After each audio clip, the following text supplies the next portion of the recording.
Matapos makamit ang tagumpay sa Rio Olympics, sinabi ni silver medalist Pinay weightlifter Heidelin Diaz na naging inspirasyon niya ang mga kabataang atleta na nais magtagumpay at magbigay ng karangalan sa Pilipinas sa larangan ng palakasan. Si Joy Gumatay sa detalye.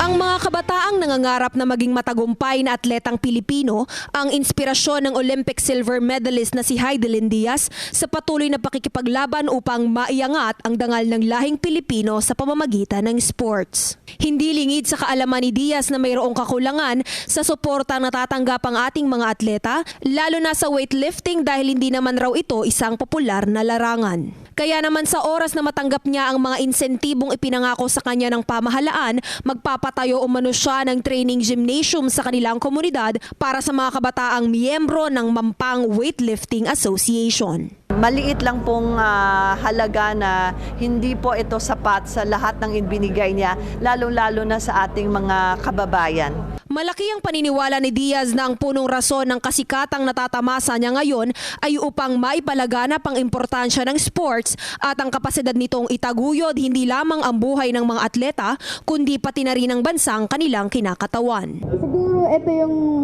yung time na para i-promote ko yung sports, ang Olympism, yun po, saka yung grassroots program para sa mga bata. Tubong Mampang, Zamboanga City nagsimulang magsanay si Heidelin gamit ang barbell na gawa lamang sa kahoy at semento. Ang Rio Olympics ngayong 2016 ang ikatlong pagkakataon niya na lumahok sa naturang kompetisyon at kauna-unahang pagkakataon naman kung saan siya pinalad na makapag-uwi ng pilak na medalya.